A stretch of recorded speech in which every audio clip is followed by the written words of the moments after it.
Medianoche. Medianoche. Medianoche. Medianoche. Medianoche.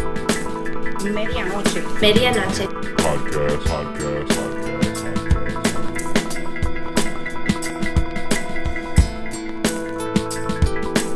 Medianoche.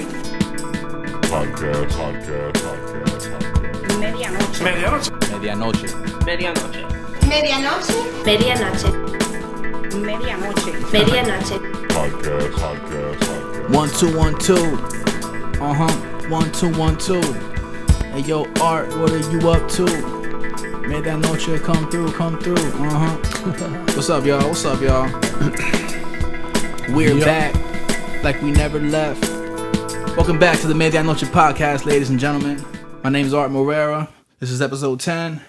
We're up bright and early. I got a homie here.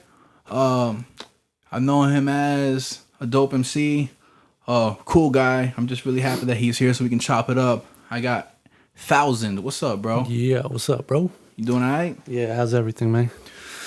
Good, man. I just did laundry. It's the best. I need to do that later today, man. I got a bunch of shit to do at the crib once I leave. Laundry is the best, bro. I love it.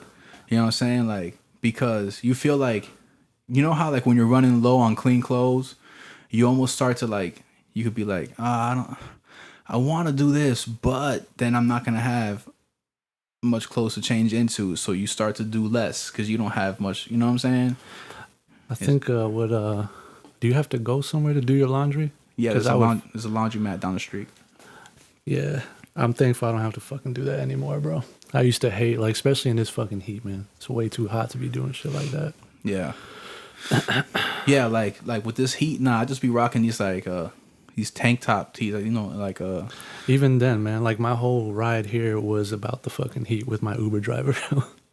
Like he be talking to you about the heat. Yeah, man, just like this shit is unbearable, dude. I question every year if it's hotter than last year, but it's all in my head. It's the same thing every year. That's exactly what I told the Uber driver. I was like, I think it gets worse every year, man. Global warming, I guess. It seems like it gets, man. Now it's like brutal, man. I don't know if it's being on the beach and just, I don't know, man.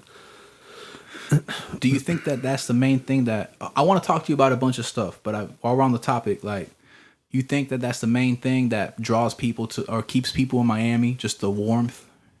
Keeps people in Miami? Yeah, like you know, they stay here because it's just hot all year. They don't have to worry about waking up to no snow or nothing. Nah, I don't know, man. I mean, I don't think it's a melting pot here, man. There's a lot of people that came from all over the place, so I wouldn't want to be here all year. If, you know, like if I didn't grow up here, I'm just used to it, man. Like I can't see myself living in another place than Miami. I'm just used to, like, no matter where I go in the city, man, like I love it. But the one thing I do hate is the weather.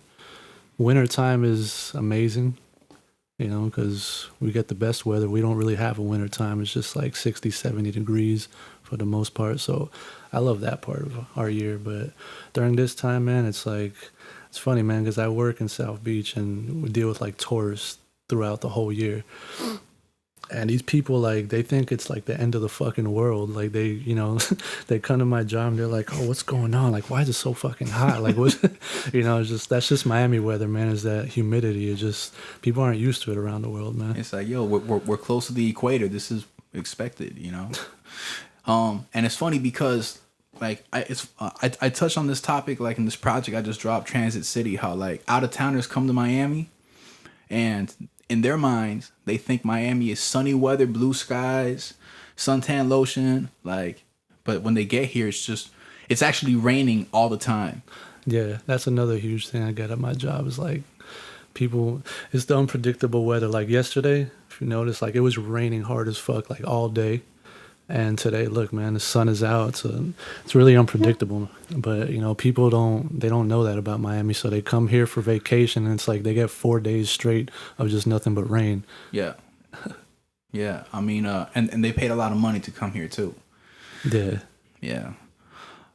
Shit, an umbrella wouldn't be a bad merch item, you know, or like a little raincoat. Like, yo, while you're here, you might need to utilize this, you know. At least they can try to take it home with them. Like, here where I'm at, like, a lot of people, they'll go to, like, CVS and get those big beach umbrellas. But, like, they can't take it back with them on the plane, so they just leave it here. Like, mad people, Like I probably got a stash of like 3 or 4 CVS beach umbrellas, you know. But man, so listen, so I wanted to chop it up with you, man. Like when you walked in, you saw that on my little counter by the front door, I have my DVD player and I have like a hard copy of the Sad Clown Bad Dub 4 DVD. Yeah. Yeah. Like That brought me back, man. I still am, man. I'm a huge Atmosphere fan. I don't listen to him like I used to, but yeah, man. Like I've never seen that DVD myself, man. I've seen a lot of his footage and seen that shit. Like I'm very curious to see what's in there. 'Cause there was a time, man, like early 2000s that I was. Like I would go, what was the website? Well, for one thing, I would always go on like Scribble Jam websites and just like, I have every single Scribble Jam that exists, you know? And at that same time, like whatever I found that was like Rhyme Sayers and Def Jux, I would always try and cop it.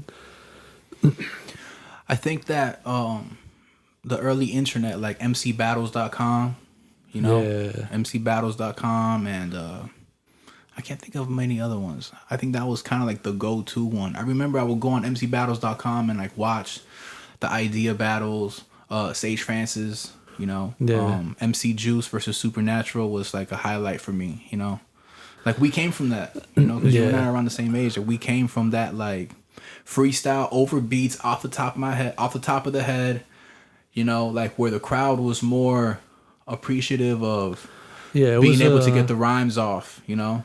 It was like a simpler time where like, you know, like the same lines that you're using back then, if you use them now, they'll be like, what the fuck are you talking about, you know? Yeah. But it's more of like, I think back then it was being in the moment and just catching that moment, like whoever you're battling, like they know it's a genuine freestyle because, you know, like he'll say something, you'll rebuttal it. And it's like, damn, like he just thought of that shit on the spot. Yeah. You don't really get that. I mean, there's a few that do it in this whole, like in this new battle era, but it's not like how it used to be, man. And the freestyles that they do off the top now, like I just feel like they're nowhere near as good as it was back then. I don't know. I'm probably just a hater. It's just different, man. I mean, it's also, I don't know if you're referring to like, I mean, one of the things is like a lot of people now consider freestyles like a free verse with no, you know, like they don't have a beat to it. They just, that's what a lot of people can consider a freestyle now. Back then, it wasn't like that. It was like we had actual ciphers in there, like we're feeding off each other. They go like 8 bars, and then, you know, I don't see that anymore, man. Like if I ever cipher, it's with my own friends, like Orion. You know, like every time we get together, we throw on beats and we rhyme, and we still do that. But it used to be a time that was like, I mean, that's how we sharpened the sword back then, man. It was nonstop. Like if it wasn't in high school, it was always like hanging out with friends and, you know, these little battle events, who can roast the most and all these shits. Like in between the battles, like we just catch little ciphers and just, I miss those days, man. I saw that you opened up for who was it the other day? The last show we did was Razcast. That's the one, Razcast at Church Hills. Yeah. Yeah. What's the crew is what they do, right? What I know they it's do, you, yeah. Orion, Spaz, And Inf. and Imp. Sweet Jesus, but you know, most people know him by Infinite. Yeah. That's tight, man. Like I enjoy when like new little collectives. Yeah, I thought decide it to was, form. and to be honest, man, I have to give all the credit to Orion, man, because he had this idea, and like, at first, the way like that came about was because he used to do this every year. He had this show for the medical marijuana concert, and it was somewhere in Wynwood, so he was doing that for like every year, and I think it might have been 2015 or 16, maybe. Yeah, I think it was 16, that he had this idea to do like a, you know, the Potheads track for us. And he was just like, yo, I want to get you on it. I got Spaz that has a verse. You know, I'm going to get Infinite. Originally, we were going to get Legacy, but, you know, he just got kind of like lost in the mix. So originally what he wanted to do, man, is just make this one song and, you know, and be able to perform it at this show. And then it just turned into like, yo, when we recorded this song, like we went to my boy's crib and, you know, just kind of like thinking out loud, he was just like, yo, you guys should like make a whole like little EP and call it, you know, base it around like different addictions that you have. And he came out with the idea of calling it substance abuse. So, you know, now we're working on an EP that's going to be called Substance Abuse, and that's how it all started. Like, it was just going to be for one song. And then, you know, as time went by, we're just like, yo, let's just make this little crew. You know, everyone, in my opinion, is super dope. I feed off of, like, they're all incredible in their own light, man. Like, they're all amazing MCs to me, and it's not like no bias shit, because I didn't even know Spaz before we formed this group, you know? So it's a cool little project that we're putting together, man, but it's just like crazy how it came about, you know? I think that y'all should, like, man, but it's so difficult to, like, to manifest this, what I'm about to say, but, like, crews like y'all, and I've talked about this with a handful of other, like local heads, like, man, hit the road, you know? Hit the road, man. Even if y'all break even, you know, if you don't make, you might not make money the first time around. You might even lose a little bit of money, but as long as you gain, I'm not trying to, I'm just, you know, like, but yo, like, even if you gain some 5 fans at a show that had 15 people in it, okay, yeah, but you know what? Those 5 people, like, y'all gave them a dope experience. They go home and tell their friends about it. Next time you come through, maybe 2 out of those 5 come to your show, but they come with 3 or 4 of their friends, and it just keeps growing and growing and growing. Even if not, man, like, to me, that is worth more than any sort of compensation, because it's not like if we get paid, we're gonna get like a lot of bread for it, you know. So the fact that people like reach out, and that happens in every show, whether it's 10 people or 100 people, people always come up to you and they recognize the shit, man. Like, and they're just like, yo, you know, like, I love your shit, you know, working. So that right there to me means way more than anything else. So even if, you know, we meet 3 or 4 people that love our shit, you know, just the fact that they reached out after the show, that means enough to me. I don't, you know, it'll be cool if they follow and start supporting as from that point on, you know, but. Do you get a little weirded out when people actually hit you up like, yo, that's tight, man? Do you kind of like, you don't really know how to take it? Like, nah, man. I mean, I'm just thankful for it, to be honest, man. Like, what I've seen in hip hop, I mean, I think this goes for everyone's, there's a lot of fickle people. There's a lot of fickle fans and supporters. So, like, there's sometimes, like, I don't know, man. I don't expect too much, and I think it's partially my fault because I'm not as active as I should be. So sometimes, like, you know, like, I'll do something and I know, like, you know, you have, especially this time, like, things are moving so fast that you have to have, like, constant product to be putting out there. People just are quick to forget, man. You know, like, I think last time I was here, I think you were telling me as a joke, you were like, yo, I think it must have been like March or something, because I was telling you, like, yeah, I might put out the album in May. And for you, like, that was a long time. So you were just like, damn, that just gives me anxiety to think that you're going to wait another 2-3 months. And we're almost in August and I still haven't put it out. So, you know, it's just, I get lost in my own, like, procrastination and just everyday life shit that just kind of. Me hearing you say that now is, I'm getting anxiety just hearing that. Like, I just don't, you know what it is, man? Is that, like, I mean, it's that with me, like, you know, I'd hate to keep bringing this up because I don't want it to become this thing about me, but, like, it kind of is, whether I like it or not. But, like, you know, man, when I had to go and do my little thing away, you know, because I got caught up, like, that's when it really put into perspective time. I thought my brand is 12 a.m. And before I got arrested, I was already, like, mindful of time passing. But then when you get time taken away from you, that's when you're like, fuck. And you have all that time to just sit there and think, like, damn. You know what I'm saying? Like, yeah. Like, and I think just as you get older, man, like, it just feels like things go by so much quicker. So you're just like, damn, man. Like, because I remember I was like 21, 22. I thought, you don't think of that shit back then, you know? Like, you're still kind of like a jit. You're still a little kid, and you're just thinking, like, in the moment, like, oh, what am I going to do? Like, they have a battle going on here. And, like, you don't think, like ahead of time. You don't think, like, what do I want to do and be, like, a year from now? I wasn't thinking like that. Now that I'm older, like, that's my thought process, and it's a lot different. Had I had the same mind frame back then, I'd be somewhere else. But, you know, we all learn from experience, I guess. And that's the main reason. That's the main reason why I bought that Sad Clown Bad Dub for DVD. You know, like, I bought it when I went to that Atmosphere show that one time they came down to Fort Lauderdale like 15 years ago. But, like, man, which one? It was 'Cause- for Atmosphere's like Sevens Travels tour. The people that Oh, were that was like when he was still yeah, like buzzing hard. Because I saw him here in 2011. for real. Yeah. Okay, I must have missed that one. But like, you know, man, the Micronauts were opening up. Crescent Moon and the Odd Jobs were one of the openers, and Brother Ali as well. And like, I remember I watched that DVD. Like, I must have seen the Sad Clown Bad Dub DVD. Like, I don't even know how many times, over and over and over again. Like, not like I did nothing else. It was just on the TV looping as a kid while I was just doing my thing. And like, you know, I lost it when I in a move one time. I lost it. And for a while, I just kind of forgot. You know how time passes and like you just no longer pay much mind to the things that you don't no longer have. But excuse me. But like when I got out, right, and I came to Miami, I was like, something came to me. I was like, yo, you know what? I'm gonna look for this damn DVD, and I did. I looked it up online and I found it in some weird website. You know how there's some websites that they look a little like funny. You don't know if you want to like actually put your credit card information in.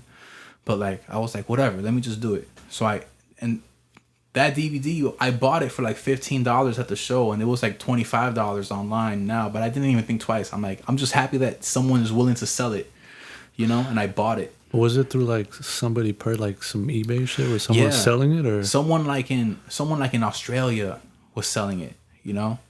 And damn, the shipping probably cost more than the DVD itself. that's what I'm saying. I just didn't care because for one, it's part of my childhood, like, or not. I mean, I wasn't a child, but you know what I'm saying. It was part of my upbringing, and it's a big chapter. I mean, at least because I think you're as big as a Atmosphere fan as I am, man. Like, I took a lot from that dude's book when I was younger, man. Yeah, I mean, because man, like for whatever reason, like I just gravitated more towards because that was just the type of kid that I was. I wasn't popular in high school. I wasn't like a ladies' man or nothing. I was kind of a scrub, you know, in high school. That's kind of like the same reason that, like, it's, I mean, not so much, it was just more for me that, you know, like I would listen to the same shit everyone listens to, like Nas, you know, Biggie, all that shit, but I could relate to Slug more because he was a very, like, the way he just wore his heart on his sleeve, you know, and like in hip hop, that's like a big no-no to a lot of people. Yeah. You know, it's like most MCs are like the opposite. They want to brag about how many hoes they got and all this shit. And he's just very, you know, like whatever he's going through, man, like he'll put it out there. And like the way he words shit is just, it's very simple, but it's like perfect, you know? So like everyone can understand it. It's like people like A$AP Rock, like you have to have a dictionary next to you to be like, what the fuck is this guy talking about, you know? Yeah. But for Slug, like he was like the perfect balance at that time because during that time, you know, we were listening to a lot of like, I guess, backpacker shit, if you want to call it that.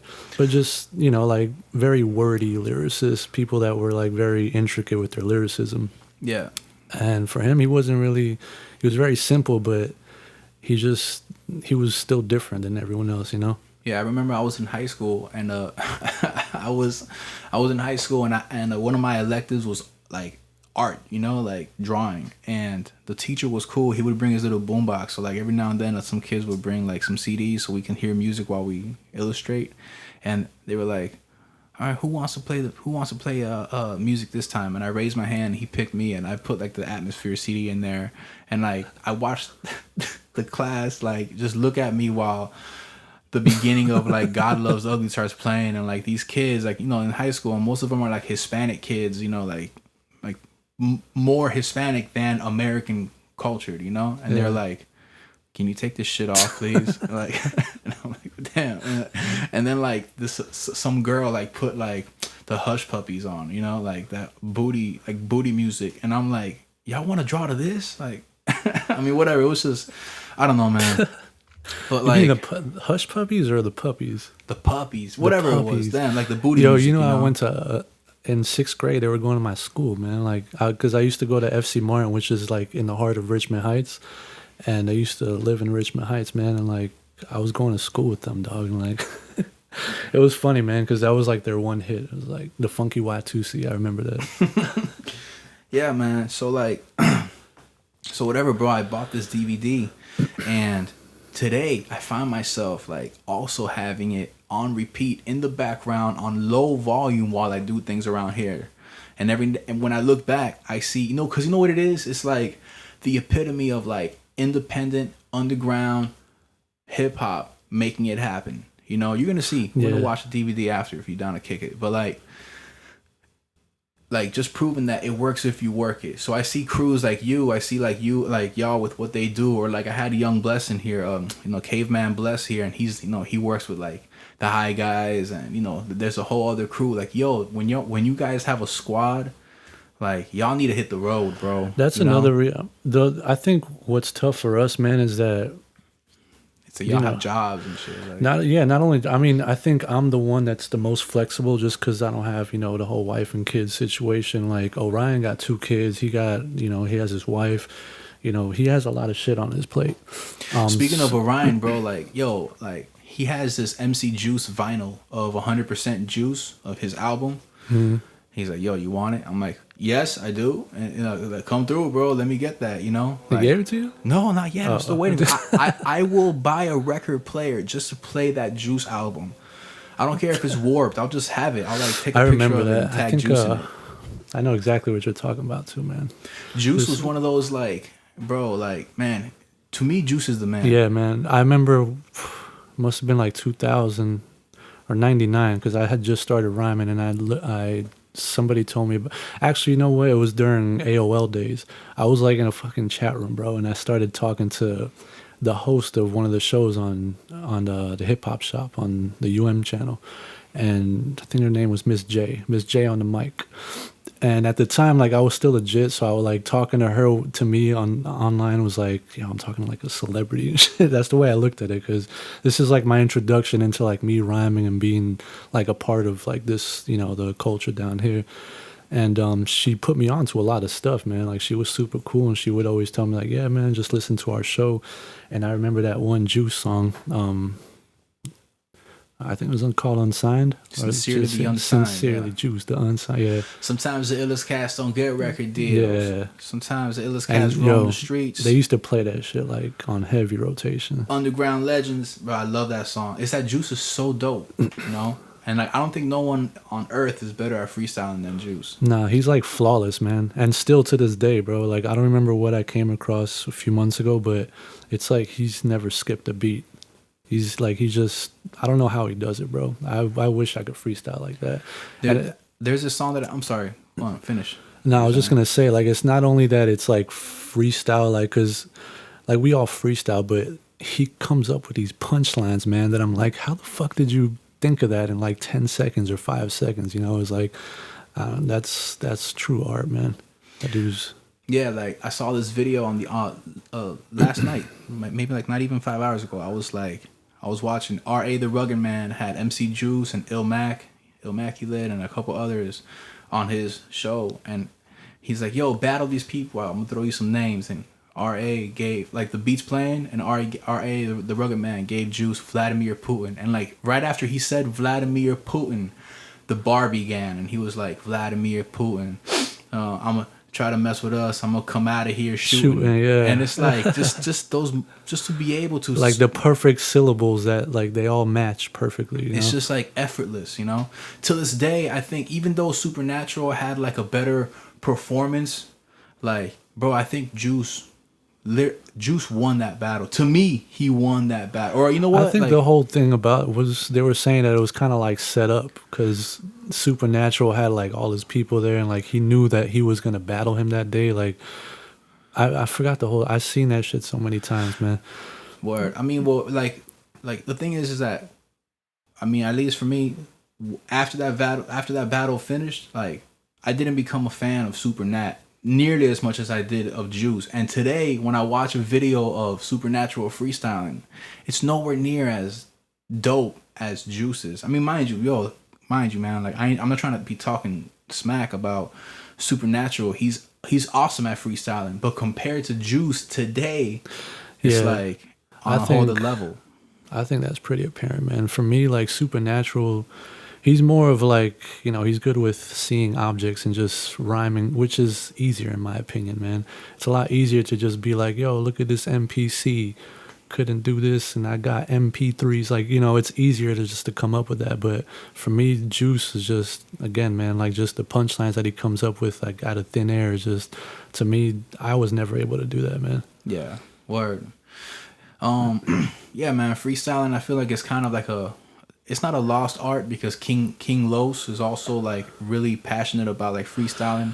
That's what, yeah, but that's what I'm saying. What I was trying to say about Supernatural is that he's good more with like just rhyming and freestyling, but like Juice just, you know, he kept on with like, he wants to like, he makes you listen just because of like the punches and, you know, how witty he is with shit.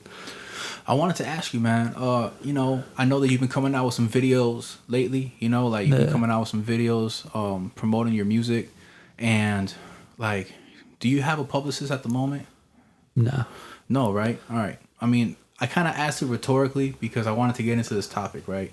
Like, so like for upcoming artists, right? For upcoming artists, there's this whole thing that, like, you know, I've seen it over the years, you know, you have two categories. You have the artists that have a budget and artists that don't have nearly enough as a budget to be able to compete with the ones that do, you know. And I feel like it's kind of a revolving door. Like this I remember one time I was listening to a video by you know who Anthony Fantano is, the Needle Drop on YouTube. You should check him out, man. Like the Needle Drop, like I'm a fan of him, man. He reviews albums and he's very well spoken and whatever, like you'll see what I mean. But he did this one video where he was talking about, he kind of like threw this little gem out there where like the music industry is kind of designed to take your money, you know? The music industry is like designed to sell you a dream and take your money, while it's almost like a pipe dream, you know, unless if you really know what you're doing. Yeah, that's what I feel is happening with a lot of these new cats, man. They think they're making millions of dollars, but you know, whoever's pushing them is making way more, and then it just becomes a trend. Like you remember this girl, what was her name? Krayshawn? Yeah. Where the fuck is she now? You know, like that's gonna be Lil Pump and all these other cats, man. But I think that creation is like in a much better position than people may be giving her credit for. She's probably doing pretty good, man. You know, like, but like, so this is the thing, right? So a publicist, right? In my time that I've been working, with them, I've noticed that I kind of picked up on a couple things. So publicists, right? They know that you want to make it, you know, and they know that you're so passionate about wanting to make it that they manipulate you know, that want of yours by selling you this dream, and they'll be like, okay, I'll represent you. I can do these things for you. I know these people, and I'm going to charge you this much money to represent you, right? And like, depending on the publicist, like some of them I've been quoted like thousands of dollars. I'm talking about like 5-10 racks more to represent you for your rollout of your project. You know what I'm saying? And obviously somebody that's just working a job that gets paid $10, $11, $12 an hour can't afford that. You know what I'm saying? It's like, yo, you can't afford to hire this publicist to represent you. So then what happens? You know, feel free to cut me off at any point, you know, but like, it's like, I just want to clarify, I make way more than 10, 11, and 12, so. Word, and that's great, you know? But even so, like, it's an investment that, like, for me, man, at this point, I couldn't even tell you what I really want from this music. Like, you know, we're older now, and like, I look at things differently, you know. For me now, music, it's just what I enjoy doing, you know. Like, I don't really have like an agenda. Like, I may have like goals, but I don't have like this huge dream of like blowing up and being like the next dude out there. If that happens, then that's great. I'm gonna keep on like putting stuff out regardless, but I don't look at it the same way as I used to. I mean, well, like the point that I was trying to get at is like, it's that, you know, okay, let's say that someone that's like in their like early 20s or whatever, mid 20s, and they want to like, they're positive they want to be a famous entertainer, you know, rapper, singer, whatever it is. So then they know that they want to seem like they're relevant. So they hire a publicist, right? And the publicist gets them on all these big sites. And the thing is that, you know, if someone charges like this young cat, you know, oh, I'll do it for 5 racks. But they don't have 5 racks. So how do they get the 5 racks, you know? Most likely, they're going to do some shit that they're not supposed to be doing to get that money if they don't have a sponsor, you know? And it kind of like they're almost like setting them up, not for failure, but they're setting them up to go down this really slippery slope of like, how bad do you really want it that you're willing to risk like your freedom or your peace of mind just to rely on this person that might not even have your best interest in mind. You know what I'm saying? Mm-hmm. Like they might just want to see you as a quick come up, you know? And man, it's just crazy how like that's kind of like the music industry people are shady, you know what I'm saying? Like that's kind of I think a lot of people go through situations like that, and that's like their learning lessons, man, cuz like you said, man, there's a lot of people that are just blinded, and like they can meet someone when they're super young, and you know they sell them a dreams like, yo, I could do this and this for you, and then they, you know, once all that is said and done, like whatever happens, like the outcome of that, it's not what they expected, and then it's like, damn, like I could have invested this in like another way. Like for me, I think when I used to battle, man, like that was a huge thing for me, man. Like I was very involved in like, you know, this new era of battle rap. And for a long time, man, like, you know, all these people that were pushing these the leagues, they would be like, yo, you know, we want you to battle this dude, but you have to put down a deposit to get this, you know, because the whole, like the politics behind battle rap is now is like, you know, like if you want to battle a bigger name and get your rep up, and, you know, you have to pay this dude $1,000, and you know what I'm saying? Like, and for me, I always looked at it as like, I know what I can do in battle rap, and people that know me personally, they know as well. It's just the politics that they don't want to put me up against this dude and it makes sense, you know, because some dudes have a lot more, you know, popularity. It's like a big popularity contest in battle rap. So, but for me, whenever those situations came up, man, like the only thing that would be in my head is like, yo, I'd rather spend like a G or 2 G's on, you know, investing in music videos or, you know, recording my music, album covers, like stuff that I want to do for my music. Yeah. And that to me was always like a smarter investment for me, you know? 100%. And like, that's a wise decision, man. Like, why would you pay to face somebody when you can invest that money in yourself and come up on your own merit? But that goes back to the same thing you were saying, man. It's like some of these cats are so hungry for that attention that like they don't even have like any specific, like they don't know where they're going with the shit. They just know that they love battle rap and they love the attention that certain people are getting, and they want to be put in that position. So it's like, all right, I'll pay this much. And then at the end of the day, bro, like you have this one battle that's up on YouTube against some dude that has some sort of reputation. It gets like 1,000, 1,200 views or some shit, like 1,200, 1,500, whatever. That's like on average what would happen if you go to like one of these smaller leagues and you bring one of these bigger names out here. Then it just ends up being like, all right, so people talked about this for a week. Where the fuck am I now? Like, he's doing the same shit. You're going back to battling, you know, local cats that nobody knows.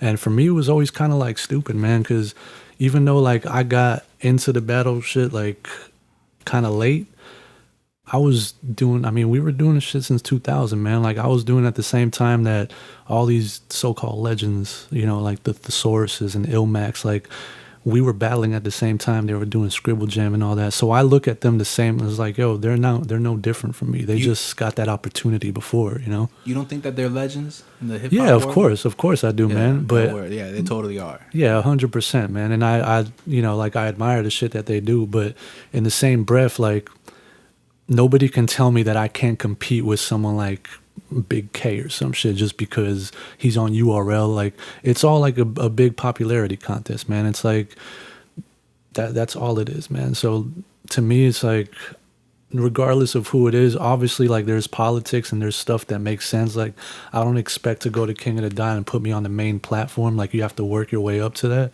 So I understand that.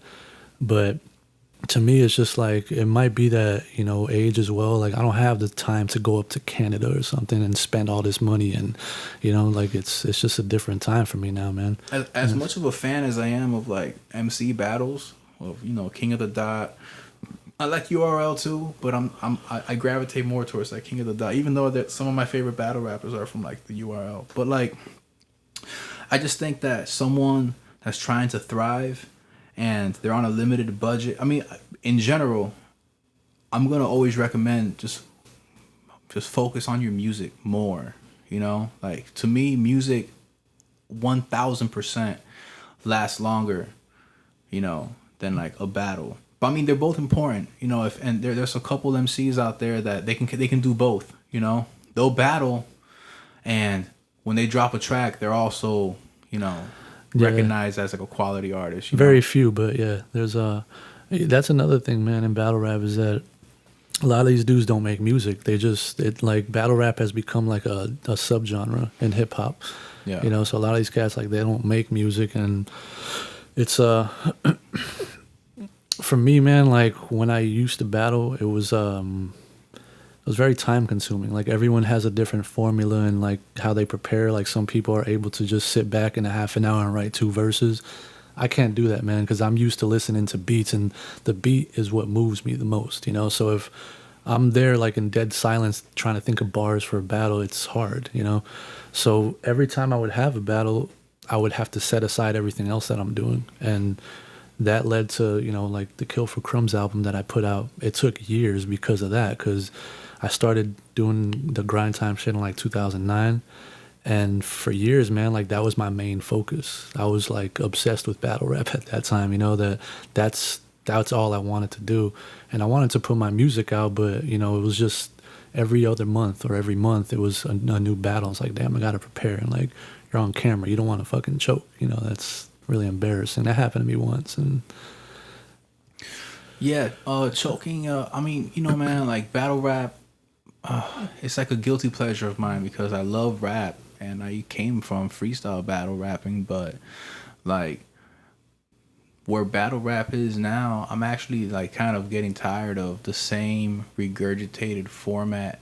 It's like all these imaginary guns being waved in the air, and like how they do this thing where like it looks like they're grabbing something in the air and they're like piecing together this like really it's like a puzzle. It's like, it's not that complex, man. Like, relax man. with that shit. I'm straight, bro.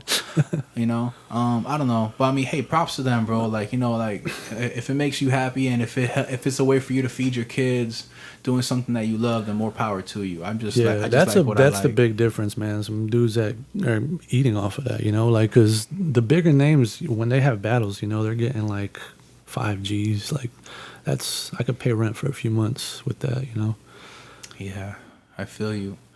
I mean, so like this Kill for Crumbs album, like, I mean, when did you come out with that again? 2012. Well, yeah, 2012. But it was like 2 days before 2013, so I'm gonna say 2013. Yeah. Yeah, man, like since then, you've been coming out with these tracks, which is good, like to me, this is the thing with me, like it makes me happy to see like other heads just being active, like there are some heads that like, man, that I knew and they were so tight, but they gave up. Like I'll go on the gram and I'll see like some, I'm not going to say no names, but I'll see like some cats that at one point in time I recorded at their studio and the booth was like in the closet. Or at some point you were like looking up to them like, damn, and now like they just stopped doing the shit for whatever reason. Yeah, they just stopped, man. And like, it's like they completely, I don't know. But I could definitely see, like, that's why I was saying, like, I don't look at things the same. Like, for me, it's like, this is what I know. Like, hip hop is what I am. It's not something that, without music, man, like, I don't know what I'd do with my time, So for me, I definitely understand that, man. It's like you get older and like you're whatever you want to do, your passion changes for stuff, and a lot of people just dive into other things, whatever, photography, whatever the hell it is. I was just thinking of you, but yeah, man, like everyone has like a different reason, a different story. For me, it's a whole bunch of things, man, but like at this point, man, like I don't know, man, it's like a love-hate relationship with hip-hop. Why do you if you don't mind delving into this with me, like what's the hate? Hate, I think a big part of it is just living in Miami and just being a part of a scene that like doesn't seem to go anywhere, man. Like there's so much talent out here, and it's unfortunate. Like, yo, I did the Razkaz show. That was the last show I did, and in my mind, like, I'm like, yo, this is Razkaz. We grew up listening to him. He's a fucking legend. And I kid you not, man, there was like 30 people there, maybe like a little more. But the cool part about it is that it was such a small crowd that, we were chilling with Razkaz and Thurston Howell was there just like hanging out. So that was kind of cool, but it's just, that's just Miami. Like the reason people like Atmosphere don't come here is for that same reason. Like Miami doesn't have the same, we're known for like techno music and all this bullshit. I don't know. See, like, on one side, I agree with you. I'm gonna say what I agree with first, and then I'm gonna go into where I beg to differ. So like, the part that I agree with you on is that these like late '90s, early 2000s MCs that were known at that time and kind of aren't as known now, and they struggle with filling up a venue here in Miami. I feel like the person that's to blame for that is the promoter, not knowing where their fans are. You get me? Partially, because mind you, everyone has to do their part. Like, for example, Razkaz. I mean, I don't know. I wasn't in the loop of the promo, but I would imagine that everyone's on the gram, bro. Like everyone's on the gram. So like, you post a flyer, and Instagram has this algorithm that not everyone sees it. For whatever reason. But then also the promoter too. And I think it might. I mean, Razkaz might have been a bad example because that. I mean, no, but that's a perfect example. Is what I'm saying. But it's the difference is like a few months, like a month or two before that, we did KRS show, and you couldn't even move in it. It was in the same place, and that's the difference is that Razkaz, I don't think he's as active as he used to be, and if he is, it's on a much like smaller level, and KRS-One that's KRS, man. Like he goes around the world and he has like a huge crowd no matter where he goes. Not only that, but his show is just, I've never seen a show like his, Yeah. So there's, I don't know, man. Like I've seen certain MCs come out here that I grew up listening to, and it's just like disappointing because it's a very small crowd. And, you might be right about the whole promotion thing. Like it might be some bad promotion in some situations, but it's like trial and error too. And also like that's the thing, like back when I used to throw shows and like we had little headliners and shit, like your show would be competing with 20 other shows that night. So it's like if someone that wants to go out on a Friday night, like they pick and choose, and if they're nice, they'll hang out at one spot for a little bit and then come to your spot and be happy to pay. And like those are like the special people, But like, okay, KRS packed a house, so that means that in Miami there's a lot of KRS fans, and maybe those same people didn't hear about the Razkaz show, Like, do you remember when like a.k.a. dropped the Impossible Kid album like a couple years back? Yeah. He performed at Revolution, and like that shit was packed out. So like there are fans there, they're there, Like when I opened up for Joe Budden and Royce the 5'9", like however many years ago, there was like 1,000 people at that show. So it's like I know that the fans are here somewhere. They're lurking, But I think it's also the people that you're mentioning too. Is like A$AP is another one that's like he might be considered underground, but like you put him next to like some other underground cats, and he has way more of a reputation. He has a lot more fans and support than some other heads that we know. Yeah, and like that being said, like that's why I really stress like just traveling, bro. Like if I wasn't on probation right now, I probably wouldn't even be in Miami. I'll be somewhere. I'll be in I don't care, bro. I'll be even if I have a 2001 Ford Explorer like that, costs $1,000 on Craigslist. Like I would be somewhere else, just with my PA system and just like making it happen, I just feel like traveling, like Miami's a funny market. I love Miami. Obviously, I grew up here. I love Miami, but like the nature of the beast that is Miami is that it's a Hispanic market. Mm-hmm. It's also a party scene. People come here for vacation. Vacation means dance and EDM music. South Beach, and it just so happens that like MCs like you or like Orion or myself, really, like we don't make club music. Yeah, music So, that caters to yeah, the majority of Miami. So for whatever reason, we're like a niche market. Whereas like in like the more northern states like Minnesota or like Yeah, they appreciate it way more in places like that, and you would never expect that. so that's why I'm like, man, like you just gotta get in where you fit in, bro. You know, like, and that's the thing. Like in a funny way, like being on probation here, what I'm mostly thankful for. Not mostly, but one of the main things that I'm totally capitalizing on is like social media, bro. Have you ever been on Periscope? Nah. Yo, Periscope is Is that still a thing? Because I remember like when it first came out, like my Right. boy was like obsessed with it, and now I don't hear anybody talking about it. right. It's not like the main popular thing anymore. But you go on Periscope and there's still like a bunch of people on there.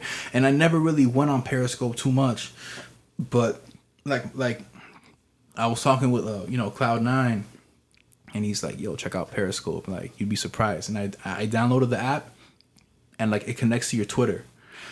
I wish it connected to Instagram because I'm more on Instagram, but whatever. So I connected it. I go on Periscope, and there's a little feature where you tap on the map. It's like the little Earth. You tap on it, and then it shows like the entire country, and then it loads whoever's live broadcasting like all over the country. So I went to California, and I saw like these random people just talking into the camera, So it's like, theoretically, if I was on house arrest and I couldn't even leave my crib, I can still interact with people in real time all over the world, Mm-hmm. So like, it's funny, as much as I want to be on the road right now, like I can't like neglect the fact that like there are other tools available to get me out there, It's trippy, man. It's fucking Those wild. are just, yeah, man. I don't see myself doing things like that, which probably should, but I don't know, man. There's a lot of, going back to like your question about like what made me not, like what changed or the hate for, I wouldn't necessarily say hate, but it's just a lot of that as well. It's just, certain things that I just don't fucking like doing, man. Like I like rhyming, I like doing my music, but there's certain parts of the game that it never appealed to me, man. Like, for example, like I'm a very private person. I'm not really out there like, in your face type shit. And like, that was a weird thing for me in battle rap is that, if it wasn't like, you would never see me on camera if I wasn't battling. And it's because of that, man, because I was never one of them dudes that like, you want to be on the camera all the damn time and, host every battle. It's like, I do my time here, like have me in my battle, then that's it. Like let me do my own thing. And like in this game, like especially as an MC, like you have to be out there a lot and like show face. And if it has like, if it's not performing, then a lot of things I just don't enjoy doing, man. Like certain interviews, like depending on who it's with and stuff like that, it really all depends on who and like who's doing it. But like little things like that I just never really cared much for. And they're things that are very important. Like I always used to tell people like on my albums, like I don't want any features. If I have any features, it'll be like, Orion, like someone that's close to me that I know as, as a friend more than like, yo, he's a dope MC. And it has a lot to do with, just, I want people to listen to me. I don't want you to pick up my album because I put Joel Ortiz on it or something, And, just little things like that I like keeping to myself, and that's not the best thing for hip hop, man. But like, and I feel you, man, because like for a while I was antisocial too. I was introverted. I was just uncomfortable like talking with people that like, if it wasn't for me to like promote my music, I would have no reason to speak with somebody, or with that specific person, not with somebody, I have homies and shit, but like, it's interesting how like that's part of the game now where like and that's the thing. Okay. Like for example, social media, Instagram, like with Instagram, it's funny. Like, you know who Gary V is, right? Yeah. So Gary V, like I love Gary V, like because he's one of those like, there's no excuse, like, oh, okay, like, so you want a publicist, you can't afford that 5 racks, well, don't sell pounds, go to a yard sale, pick Like Yeah. spend $50, flip it on Amazon or I think he eBay. actually said that exactly on one of his. He's like, Yeah. "Yo, go to like a garage sale and buy whatever you sell them.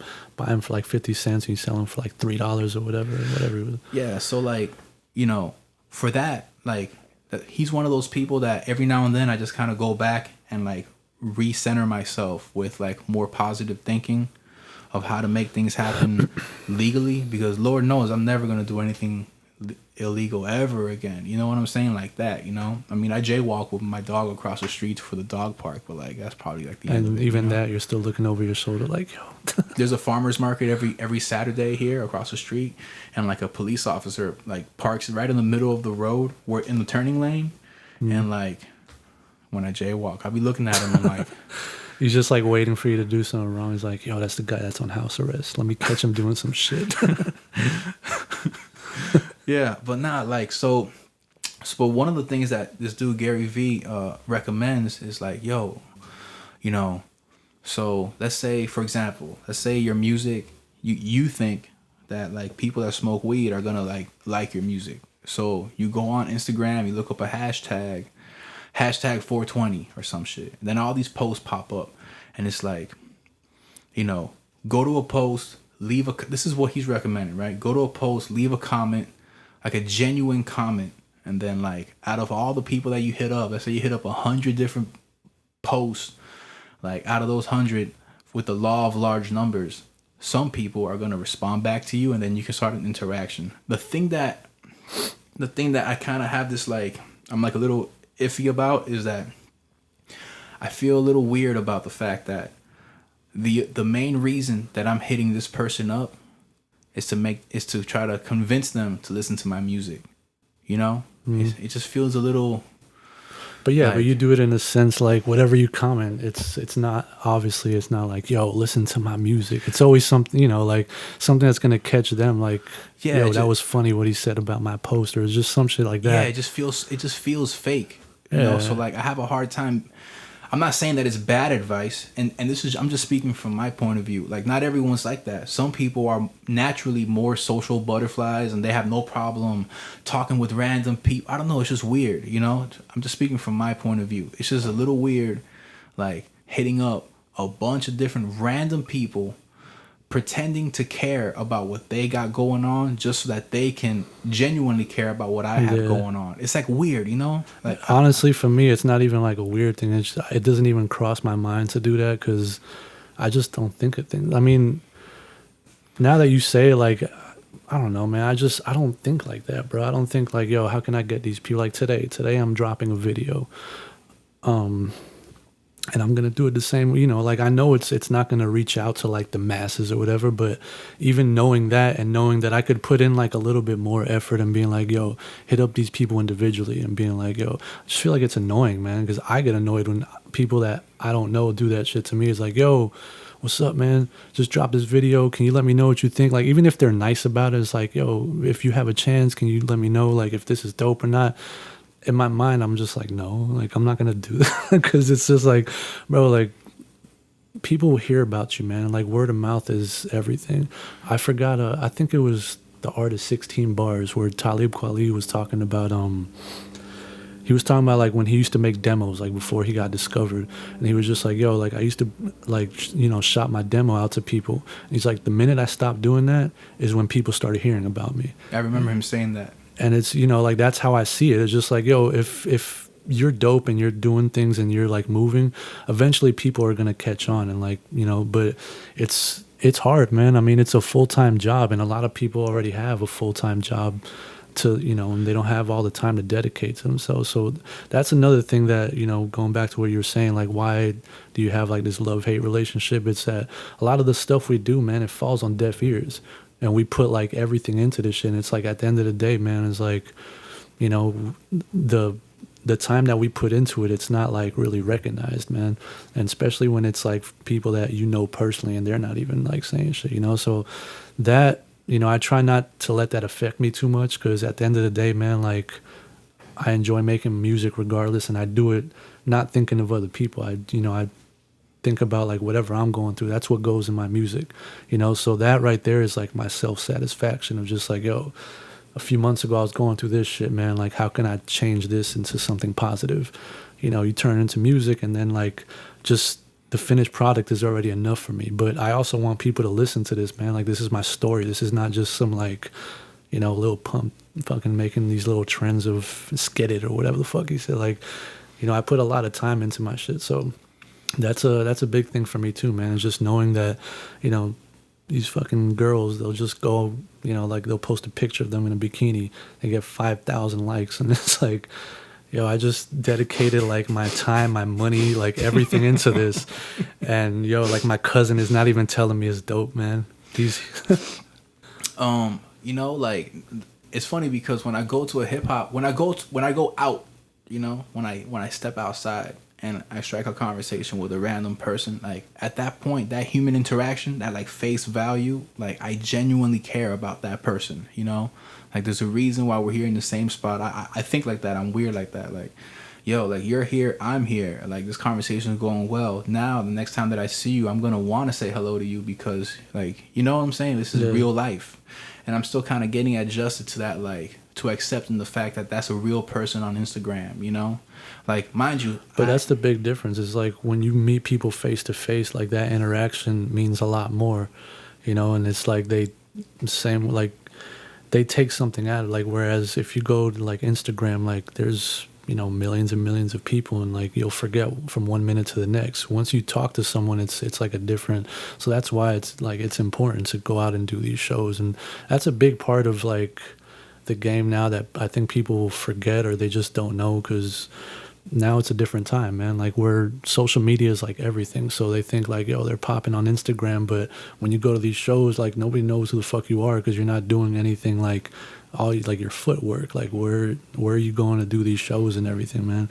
That's a huge thing, man. Like I think that's a big reason why so many people to this day still fuck with KRS so much because he's never stopped, man. Like speaking of KRS and of the art of 16 bars, like on that documentary, do you remember that part where like KRS is like, whenever someone asks if they how they can, you know, I forgot how we set it up, but he was like, I think I know exactly what you're gonna say. Whenever someone asks how they can kind of like get shit going, yeah, and he was just like, oh, can you travel? Yeah, because if you can travel, then you can make money. You know, he's like, if you got a car, you could travel, you make money, and that's the whole thing that I'm like, you know what I'm saying? Yeah, like, and that's what like I mean, if I could do that, man, like.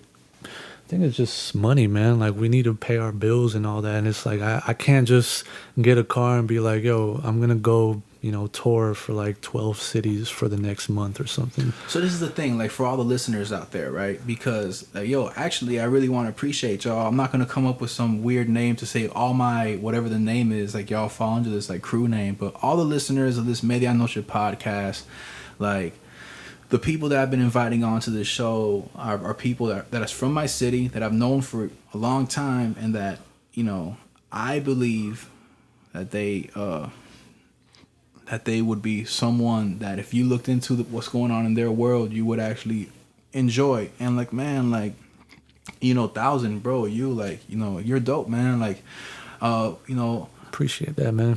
Yeah, bro. Like more people. I feel like even if you were presented to like 50,000 people, all of them watched the video, like, and see, this is the thing, like now, like you had your style of hip hop, to me personally, is like a niche hip hop, which is great.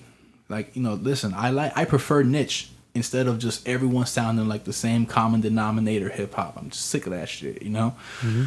But like, you have this niche hip hop market, and people just need to be put onto it. Like the joy of discovery. My man Frank, when he hit me with that phrase, like, yeah, bro, the joy of discovery. The more that you put out, you keep putting out music. Not many people like hear about it, but one day they're gonna be put onto you, and when they look back, they're gonna see all this stuff that they can just delve into, you know. And it's like, I love it. You know, that's like my my main.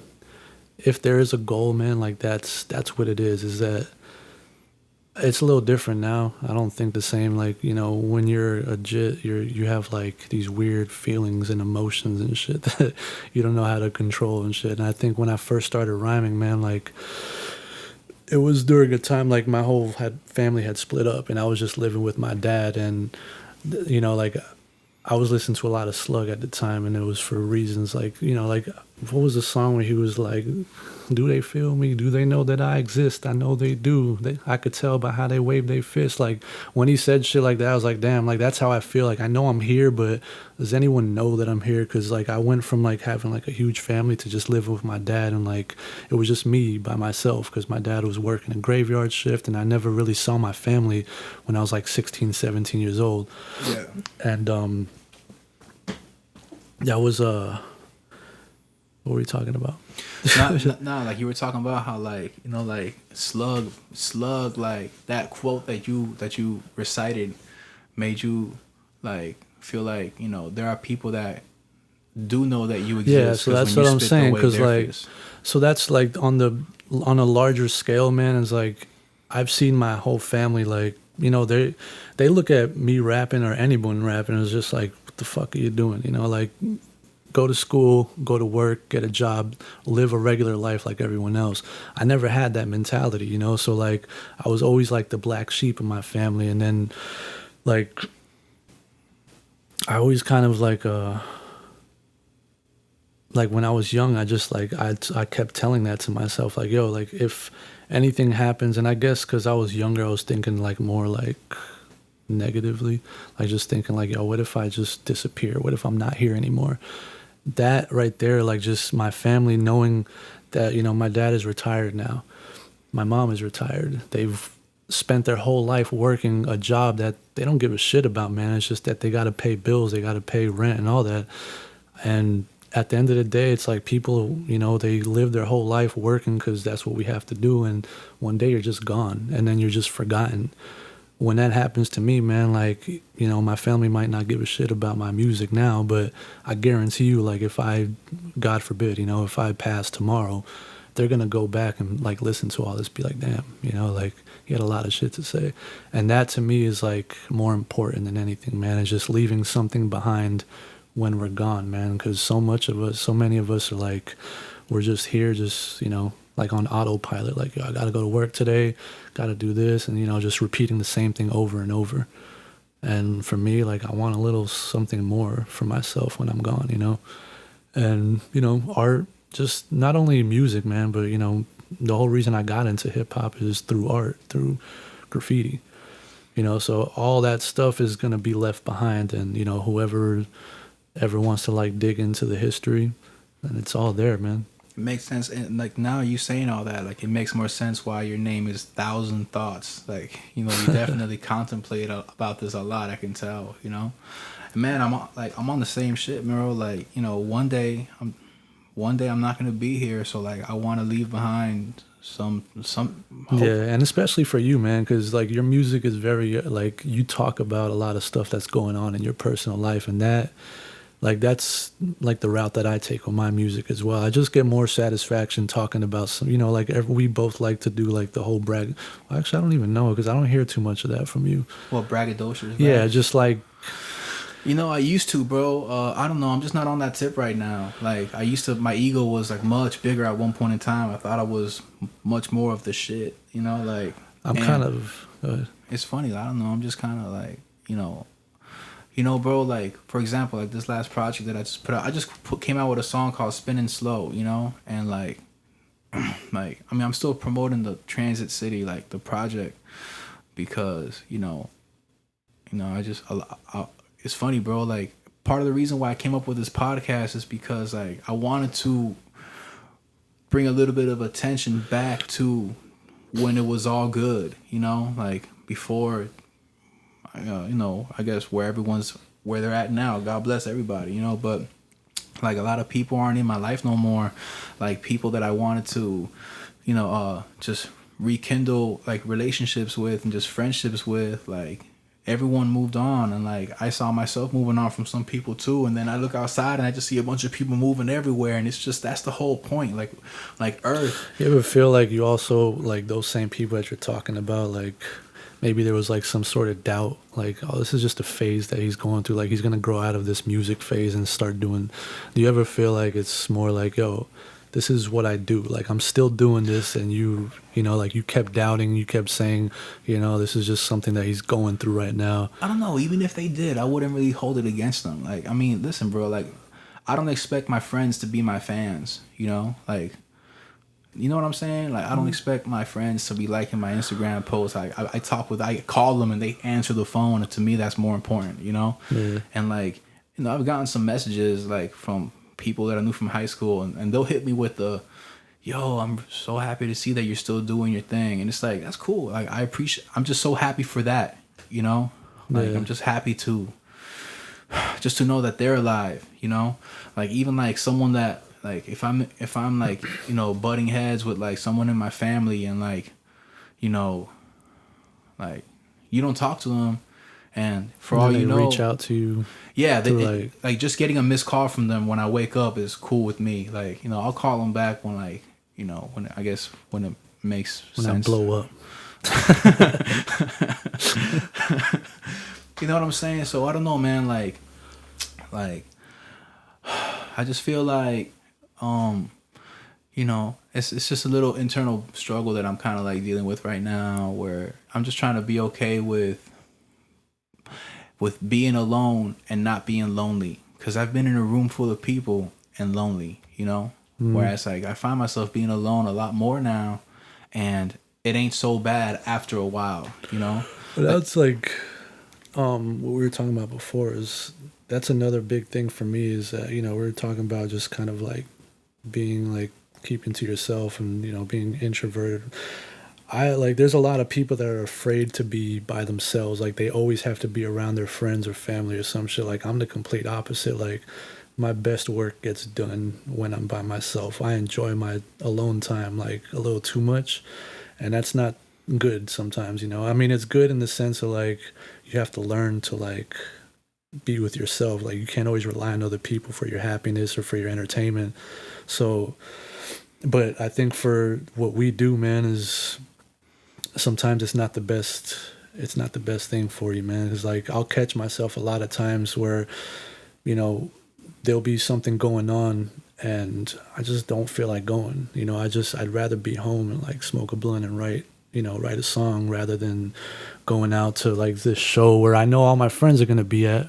But it's like, you know, sometimes I'd rather not do that, and that's, you know, that's held me back in a few situations. I wonder if like there's gonna be something in the future where instead of like a show where everyone's gonna go to be there in person, if there's just gonna be like a camera, a bunch of like a camera facing the performer, and then everyone's watching the performer from their phone at their crib. You know? I hope not, man. Like Periscope. It's like, you know, like everyone's gonna like, yo, I'm performing tonight, tune in, you know? Yeah, that sounds like some Black Mirror shit, man.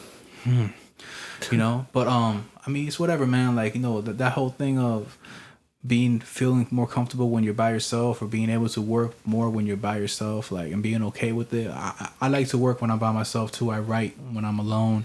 And, you know, when I used to drive across the country a lot, bro, like, I'll be on the highway, it'll just be Morty and I.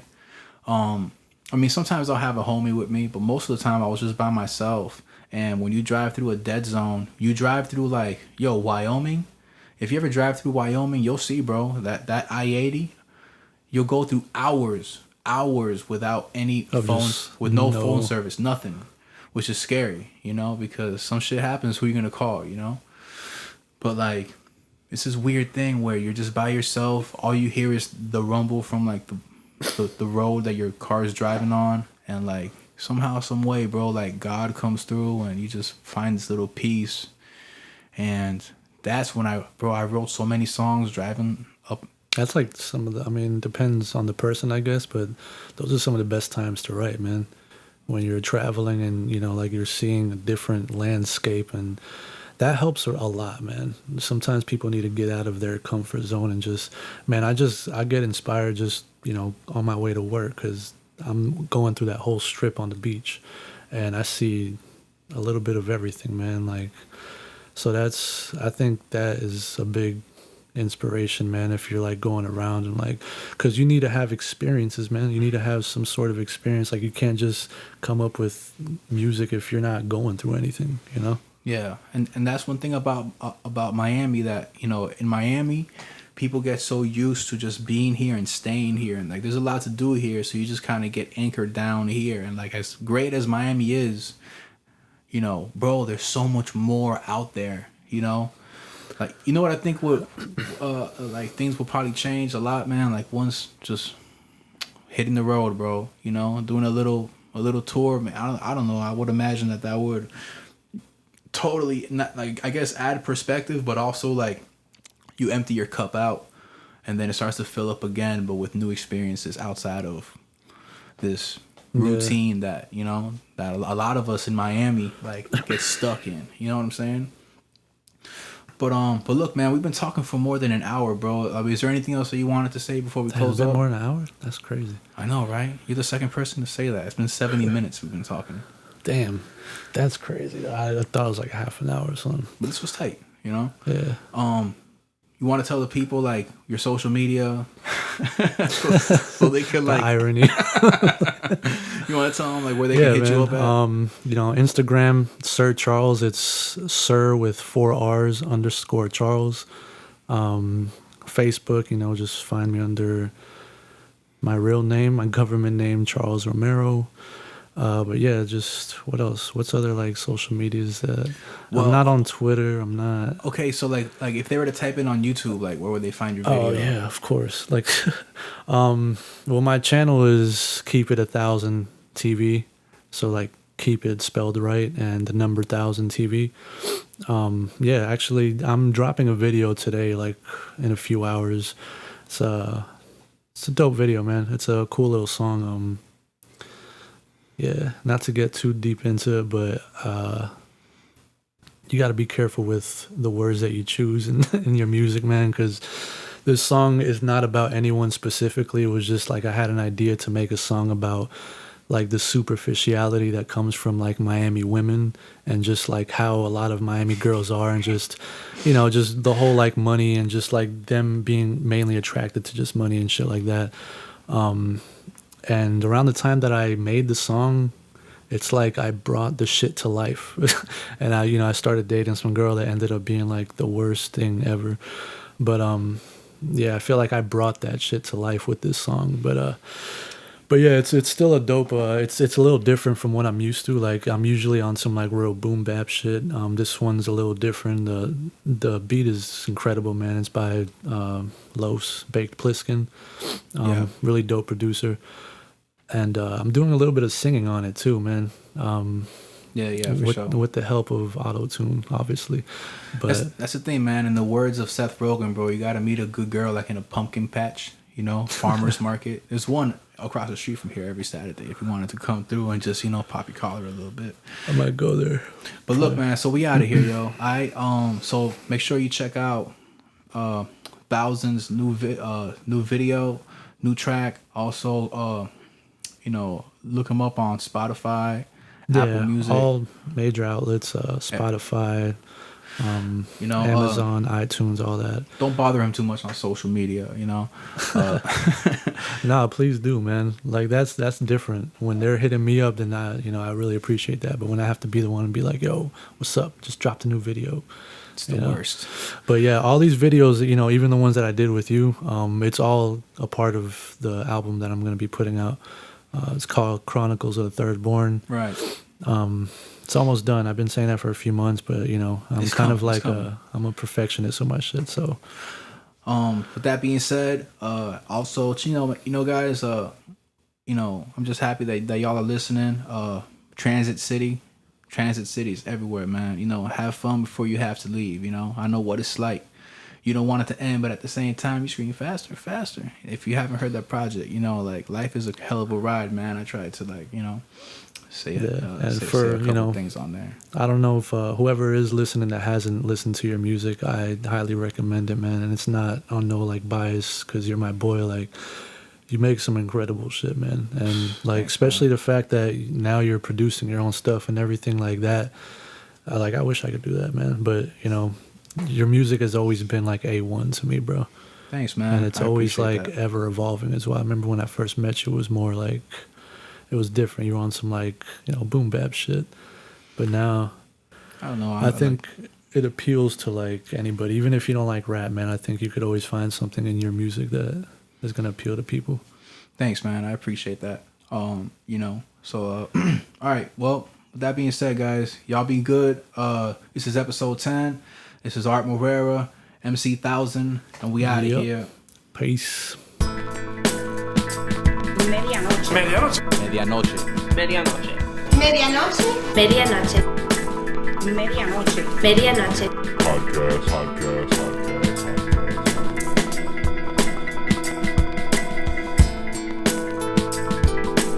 Medianoche. Podcast. Medianoche. Medianoche. Medianoche. Medianoche. Medianoche. Medianoche. Medianoche. Podcast.